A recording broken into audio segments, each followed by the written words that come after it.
नमस्कार, मिशन 2019 में आपका स्वागत है। मैं हूं अखिलेश शर्मा। शुरुआत करते हैं मिर्जा गालिब के एक शेर से। उनके देखे से जो आ जाती है मुंह पर रौनक, वो समझते हैं कि बीमार का हाल अच्छा है।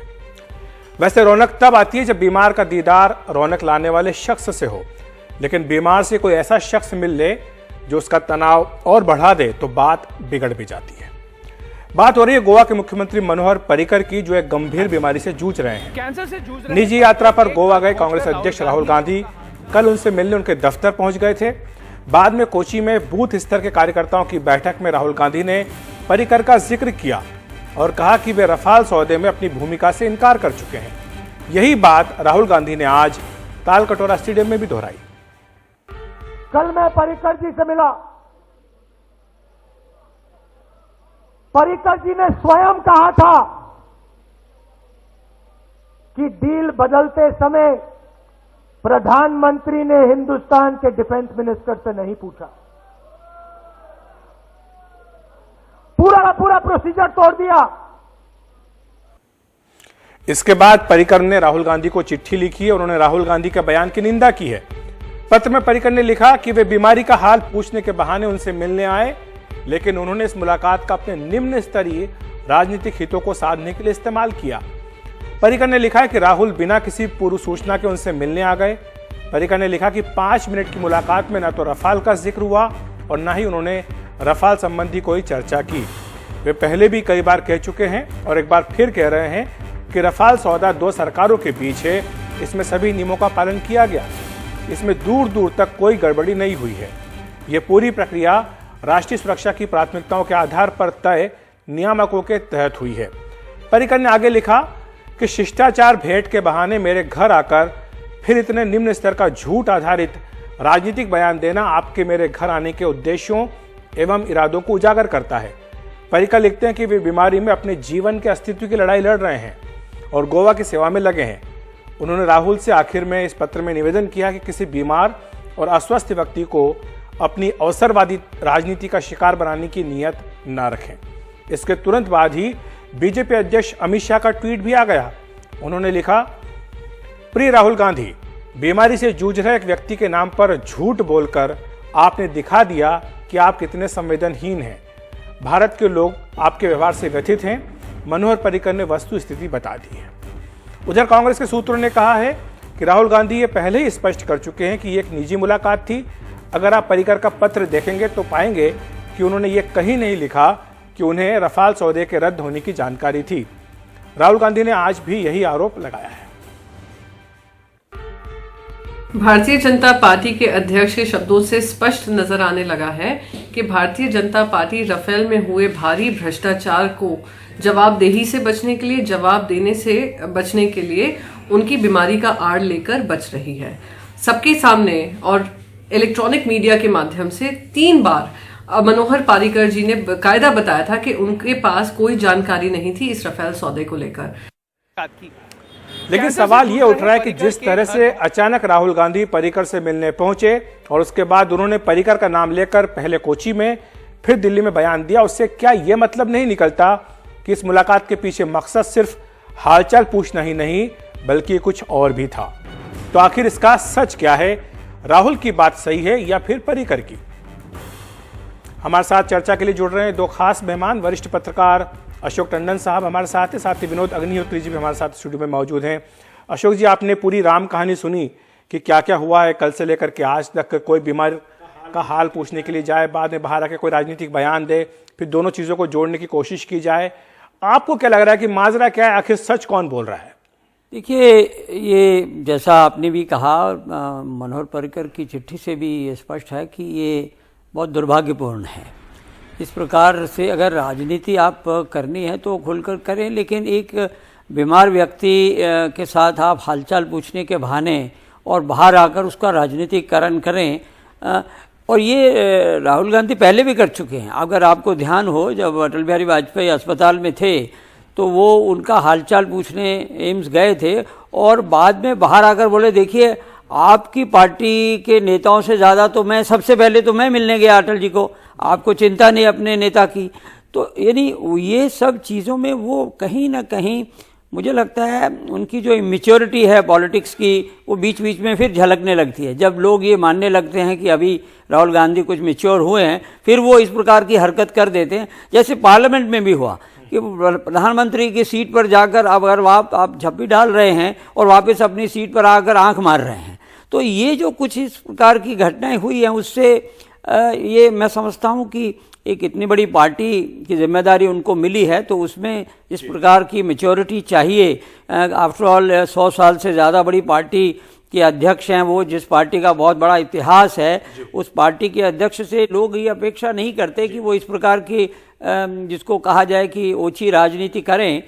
लेकिन जो बात आप मुद्दे की कर रहे हैं, तो अगर आपने राफेल पर एक मुद्दा बनाया हुआ है जिसको आप उठा रहे हैं, आप उठाते भी हैं, लेकिन उसमें ये मनोहर पर्रिकर के पास अचानक पहुंच जाना और फिर उसके बाद उसको बनवाने की कोशिश करना, तो मुझे लगता है, मैं तो इसको बहुत दुर्भाग्यपूर्ण नहीं कहूंगा। विनोद जी के पास आना चाहूंगा। विनोद जी, आपने अशोक जी को सुना, आपने ये भी सुना कि पर्रिकर ने अपने पत्र में क्या लिखा है, राहुल गांधी ने क्या कहा, यह भी आपने सुना, क्योंकि कांग्रेस साफ कह रही है कि पर्रिकर का नाम कोई उन्होंने पहली बार नहीं लिया है, वो हमेशा लेते आए, बोलते आए इस बात को, लेकिन उनकी मुलाकात और फिर उसके बाद कोची और फिर दिल्ली में बयान, आपको लगता है कोई संबंध है इनके बीच?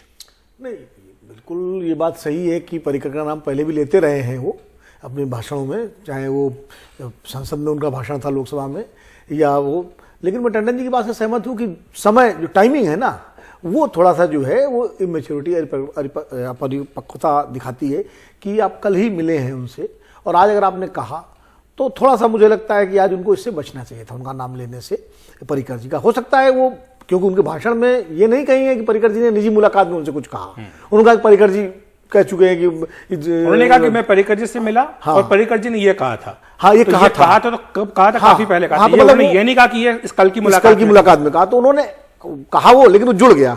ऐसा लगता है जैसे पर्रिकर जी से मिले, पर्रिकर जी ने उनसे निजी बातचीत में कुछ बताया और उन्होंने उसको रिवील कर दिया, तो वो थोड़ा सा अटपटा लगता है और एक दुर्भाग्यपूर्ण भी लगता है कि वो जिस तरह से बीमारी से है मनोहर पर्रिकर, तो ऐसे में वो मुझे लगता है। लेकिन दिक्कत क्या है कि इस तरह के मौकों का राजनीतिक फायदा उठाने की कोशिश किसी भी नेता के द्वारा पहली बार नहीं है, पहले भी इस तरह के उदाहरण मिले हैं। आप याद करिए, कविता करकरे से मिलने कौन चला गया था 2008 के बॉम्बे, उसके बाद है ना, जब वो उन्होंने फिर उस पर एक विवाद हुआ था, इसके पहले और भी इस तरह की कोशिशें हुई हैं। लेकिन मुझे लगता है, चाहे मुंबई हमलों का जिक्र करें, जब मुंबई हमले हुए थे तब की बात करें, जब नरेंद्र मोदी जब गुजरात मुख्यमंत्री थे तब वो पहुंच गए थे, और इस तरह से मेरा कहने का मतलब है कि चाहे राहुल गांधी हो, चाहे मोदी जी हो, चाहे कोई भी हो, किसी भी राजनेता को कम से कम इस स्तर पे, चलिए मोदी जी की बात तो पुरानी हो गई, राहुल गांधी जो है आज कांग्रेस के अध्यक्ष हैं, उनको थोड़ा सा इस मामले में आप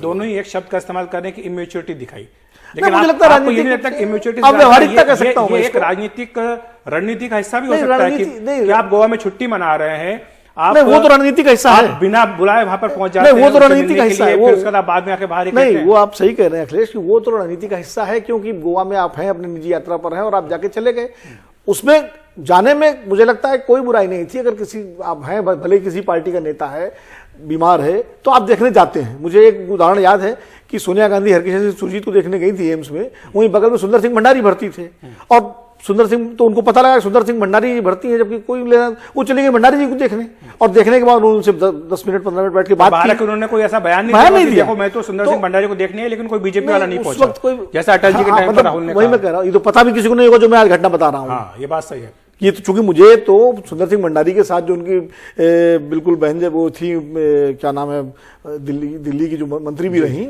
मैं नाम भूल रहा हूँ उस समय, सेठी, पूर्णिमा सेठी, उन्होंने मुझे बताया था कि ऐसा ऐसा हुआ, और इस बात को लेकर भंडारी जी और पूर्णिमा जी दोनों बड़ी प्रभावित हुई। तो ये अच्छा लगता है जब आप पार्टी और दलगत राजनीति से ऊपर उठ करके इस तरह का जेस्चर देते हैं, कोई भी नेता हो, या अटल जी को देखने जब गए, राहुल गांधी गए थे, तो उसका भी एक मैसेज गया था। लेकिन से विधायक रही है पूर्णिमा सेठी, हाँ, पूर्णिमा सेठी कालकाजी से, लेकिन जब इस तरह की बात उसके फॉलोअप में हो जाती है, तो निश्चित रूप से उसका थोड़ा जायका बिगड़ जाता है। अशोक जी, मैं आपको लाना चाहूंगा, ये सवाल आपसे भी, आपने भी कहा कि ये इमेच्योरिटी है, लेकिन सिर्फ इमेच्योरिटी भर है, या आपको लगता है कि ये एक बड़े जो उनका हमला चल रहा है रफाल को लेकर के, जिसमें बार बार पर्रिकर का जिक्र होता है, तो वो एक सोची समझी रणनीति भी हो सकती है कि पर्रिकर हैं, वो गोवा गए हैं, तो जाके मिला है, फिर उसके बाद तुरंत ही थोड़ी देर बाद कोची में बोल दिया, फिर 24 घंटे के भीतर दिल्ली में तालकोटारा में बोल दिया?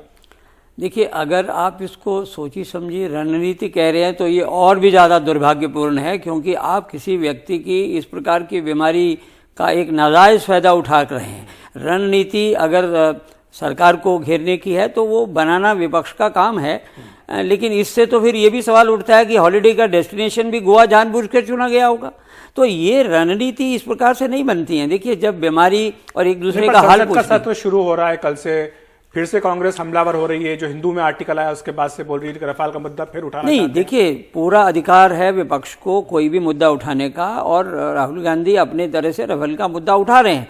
और जहां कहीं भी, जैसे एक ऑडियो टेप सामने आया था जिसमें किसी ने क्लेम किया था कि वो पर्रिकर की आवाज है, वो सब चीजें ये दोहरा चुके हैं। लेकिन जैसा आपने भी कहा कि आप पहला सेंटेंस ये बोलते हैं, मैं कल मनोहर पर्रिकर जी से मिला था, और उसके तुरंत बाद आप उसको रफेल से जोड़ रहे हैं। इसका मतलब आपके जाने का जो मकसद था वो बड़ा स्पष्ट था। इसमें इमेच्योरिटी तो बात कैसे नहीं, मैं कहूंगा इस प्रकार की राजनीति भी इमेच्योर है। इसमें कांग्रेस को भी विचार करना पड़ेगा। मैं आपको उदाहरण दूं, जब संसद पर हमला हुआ था और उस समय सोनिया जी का फोन आया अटल जी को कि प्रधानमंत्री जी आप ठीक तो हैं, संसद पर हमला हुआ है, और उसके सामने फिर अटल जी पूछते हैं, सोनिया जी मुझे चिंता आपकी हो रही है, कहीं आप संसद भवन में तो नहीं गिरी। लेकिन बाद में किसी ने इस पर राजनीति नहीं की। तो ये जो एक भारतीय लोकतंत्र में, संसदीय लोकतंत्र में परंपरा बनी हुई है कि विपक्ष में होते हुए भी एक दूसरे के प्रति हालचाल पूछना, एक दूसरे का सम्मान करना, उसमें कहीं ना कहीं ये इमेच्योरिटी है कि आप उस व्यक्ति की बीमारी का। कल से तो कोई बोलेगा कि आप हमसे मिलने मत आइए, फिर आप अगर आए पता नहीं भाजा के आप क्या बोल देंगे। देखिए, वो तो पर्रिकर ने अपनी चिट्ठी में कहा ही है कि अगर आपका मुझे मिलने का, मेरा हालचाल जो बाबा भारती राजनीतिक था, बाबा भारती की एक कहानी है ना, घोड़े वाली, खड़क सिंह वाली। तो मुझे लगता है कि ये इस पर सभी राजनीतिक दलों को विचार करना होगा। और बल्कि मैं तो और भी ये कहूंगा कि आज जिस प्रकार से व्यक्तिगत आरोप लग रहे हैं दोनों सभी तरफ से, और वो अच्छा नहीं है देश की राजनीति के लिए। मैं अशोक जी इस पर चर्चा जारी रखूंगा। विनोद जी, आपके साथ भी मैं बातचीत करूंगा इस बारे में, लेकिन फिलहाल वक्त एक ब्रेक का।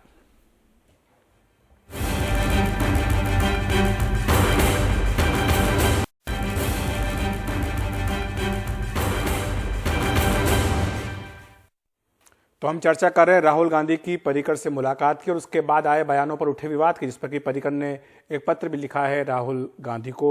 अशोक जी, मैं आपसे जानना चाहूंगा कि जो रफाल मुद्दा है, कल से बजट सत्र शुरू हो रहा है, एक बार फिर से कांग्रेस इसको लेकर के आक्रामक दिख रही है। उधर सरकारी कोशिश है कि कई महत्वपूर्ण जो बिल जो पिछली बार नहीं हो पाए तो उनको पारित करा लिया जाए।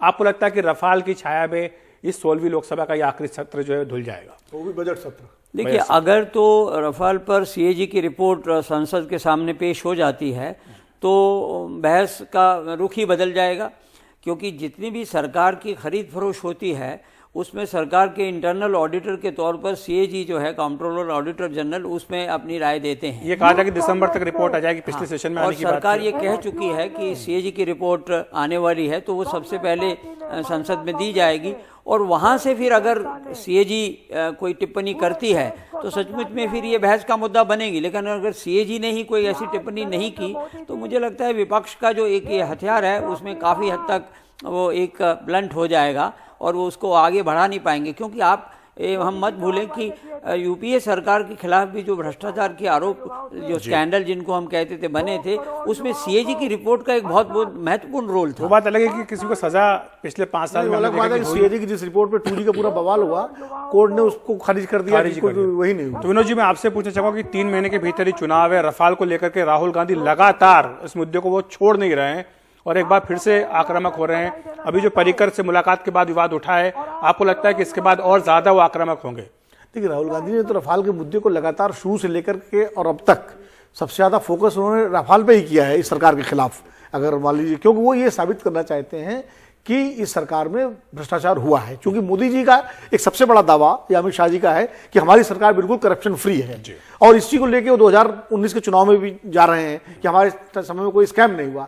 राहुल गांधी ये साबित करना चाहते हैं कि नहीं, करप्शन फ्री, स्कैम फ्री नहीं है, इसमें रफाल जैसा स्कैम हुआ, इसीलिए इस मुद्दे को पकड़े हुए हैं। जो बिल्कुल अशोक जी सही कह रहे हैं कि सीएजी की रिपोर्ट अगर आ जाती है, और सीएजी रिपोर्ट जैसे सुप्रीम कोर्ट के फैसले ने एक राहत दी भारतीय जनता पार्टी को और सरकार को अपने तरीके से, अलग उसकी अलग अलग व्याख्याएं हैं, लेकिन सीएजी की रिपोर्ट आती है उस पर बहुत कुछ निर्भर करेगा। अगर सीएजी की रिपोर्ट में कोई प्रतिकूल टिप्पणी है सरकार के खिलाफ तो विपक्ष को मजबूत हथियार मिल जाएगा, और अगर सीएजी की रिपोर्ट क्लीन चिट देती है तो विपक्ष के हथियार की धार जो है वो कुंद हो जाएगी। अशोक जी, बिल्कुल 30 सेकंड में आपसे जवाब चाहूंगा, क्या जेपीसी की मांग का अब भी कोई मतलब है, जबकि सिर्फ 15-20 दिन का ये कार्यकाल बचा है? देखिए, विपक्ष तो अपनी मांग उठाएगा, अड़ा रहेगा, लेकिन जैसे हमने कहा कि ये अगर सीएजी की रिपोर्ट ही टेबल हो जाती है संसद के सामने तो बहस तो सीएजी की रिपोर्ट पर होगी कि सीएजी क्या कहती है। अगर सीएजी ये मानती है, और वो सबसे बड़ा सरकार की खरीद फरोख्त के ऊपर ऑडिट है और उस पर विश्वास है लोगों का, और सीएजी की रिपोर्ट पर ही सारे पिछले जितने भी स्कैंडल बने वो सीएजी की रिपोर्ट पर आधारित है। इसलिए मुझे लगता नहीं है कि